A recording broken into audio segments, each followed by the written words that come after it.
संख्याओं 4 to the power n पर विचार कीजिए जहां n एक प्राकृत संख्या है। जांच कीजिए कि क्या n का कोई मान जिसके लिए 4 टू द पावर n अंक शून्य पर समाप्त होता है। मतलब हमें ये बताना है कि n का कोई ऐसा मान है जिसके लिए यह शून्य पर समाप्त होगा। तो आइए देखते हैं। सबसे पहले हम क्या लिखते हैं, 4 टू द पावर n। ठीक है ना, संख्या क्या है, 4 टू द पावर n, जहां n एक क्या है, प्राकृत संख्या है। ये आपके प्रश्न में ही दिया हुआ है। ठीक है ना, जहां n एक प्राकृत संख्या। अब हम इसे क्या लिख सकते हैं, n के 4 को क्या लिख सकते हैं, 2 गुणित 2 की घात n, ऐसा लिख सकते हैं ना। अब तो लिखेंगे किसी संख्या के 0 पर समाप्त होने के लिए, किसी संख्या को 0 पर समाप्त होने के लिए आवश्यक है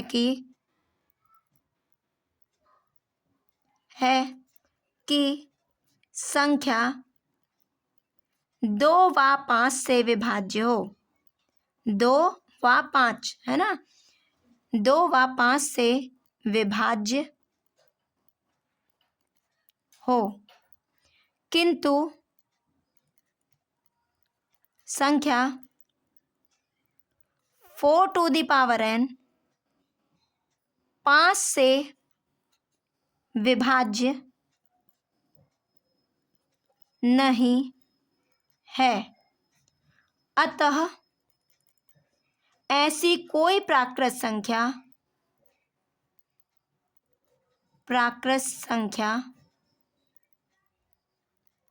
n नहीं है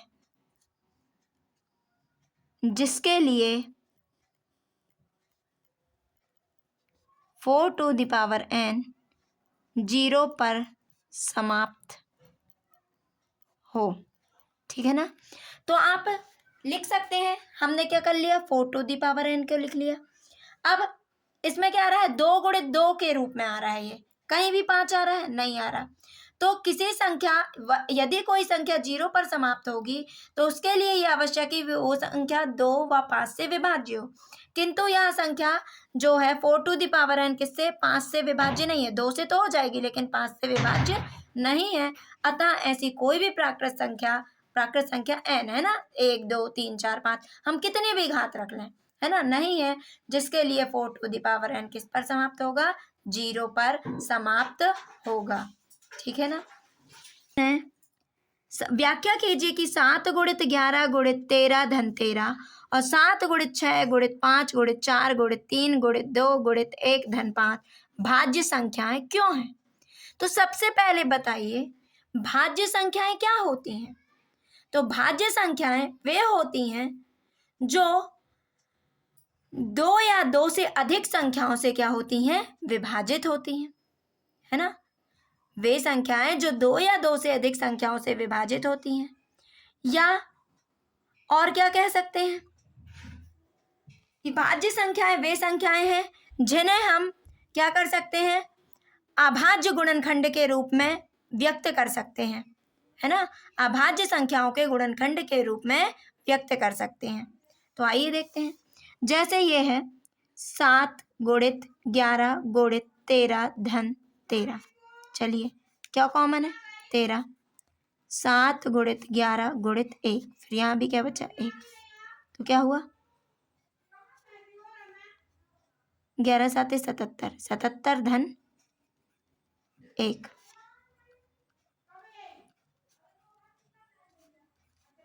78। इसके और गुणनखंड क्या हो जाएंगे, इसको ऐसा भी तो लिख सकते हैं, 13 गुणित 2 गुणित 3, 13 6 78, है ना। तो क्या हो गया, 2 गुणित 3 गुणित 13 की घात 2, है ना। तो इसे हम क्या कर रहे हैं, अभाज्य संख्याओं के गुणनखंड के रूप में क्या कर पा रहे हैं, व्यक्त कर पा रहे हैं, है ना। और ये संख्याएं, भाज्य संख्याएं वे होती हैं जो 2 या 2 से अधिक संख्याओं से विभाज्य है ना। तो ये 13 से भी जा रही है, 2 से भी विभाजित हो रही है और 3 से भी, है ना। अब यहाँ पर देखो 7 गुणित 6 गुणित 5 गुणित 4 गुणित 3 गुणित 2 गुणित 1 धन 5। तो इनमें देखो कॉमन क्या है, 5। ठीक है ना, बचा क्या, 7 गुणित 6 गुणित 4 गुणित 3 गुणित 2 धन क्या बचा, 1। ठीक, तो 5 गुणा करो, 7 6 ऐसा कर लेते, 3 दूनी 6, 6 6 7 42, 42 में 6 का गुणा करो, 42 गुणित 6 कितना होगा, 6 दूनी 12, 1 बचे 6 चौके 24 और 1 25, 252। इसमें किसका गुणा करो, 4 का, 4 दूनी 8, 4 पंचे 20, 2 बचे, 4 दूनी 8 2 10, मतलब 1008 धन 1। क्या हो जाएगा, 5 गुणित 1009।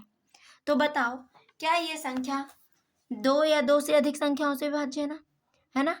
तो भाज्य संख्याएं क्या होती हैं, वे संख्याएं जो 2 या 2 से अधिक संख्याओं से क्या होती हैं, विभाजित होती हैं, वो क्या कहलाती हैं, भाज्य संख्याएं कहलाती हैं। तो ये संख्याएं 2 या 2 से अधिक संख्याओं से विभाज्य है ना।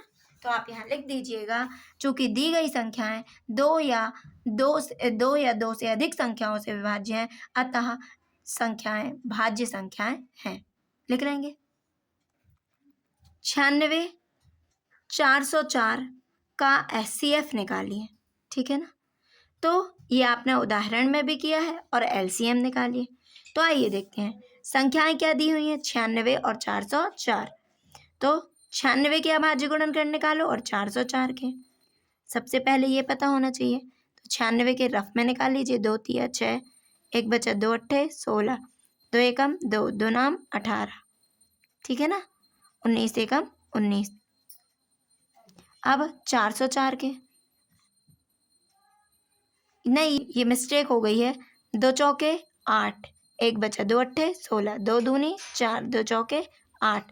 अब यहाँ क्या जाएगा, 2 एकम 2, 2 दूनी 4, 2 छक्का 12, 2 तिया 6, 3 एकम 3। ठीक है ना, अब 404 के 2 दूनी 4, सुन 2 दूनी 4, 2 एकम 2, 101 एकम 101। क्या है, 2 गुणित 2 कितने बार, 1 2 3 4 5 गुणित 2 गुणित 2 गुणित 2 गुणित 3। 404 के क्या है, 2 गुणित 2 गुणित 101। ठीक है ना, तो एचसीएफ 96 404 कॉमन क्या है, देख लो 2, इनमें क्या कॉमन क्या है, 2। तो क्या हो जाएगा, एचसीएफ 96 404 बराबर क्या हो जाएगा, 2 दूनी 4। अब एलसीएम निकालना है, तो इसके लिए आप एक सूत्र भी है उससे भी निकाल सकती हो, है ना। या तो फिर ऐसा कर सकती हो, देखो सबसे 2 यहाँ भी आया है, 2 यहाँ भी आया है ना, 3 यहाँ आया और 101। तो एलसीएम निकालने में ये देखते हैं कि कोई संख्या, जैसे 2 आया है, 2 यहाँ भी आया और यहाँ भी, तो ये देखो सबसे ज्यादा बार कहाँ आया है, तो यहाँ आया है, तो इसी के 2 लिख लो। कितने बार, 5 बार, 2 गुणित 2 गुणित 2 गुणित 2 गुणित 2। ठीक है ना, अब बच क्या रहा है, अब ये नहीं कि यहाँ के भी गिन के लो, इनको नहीं लिखा जाता, जहां सबसे ज्यादा बार आया है उनको लिख लो।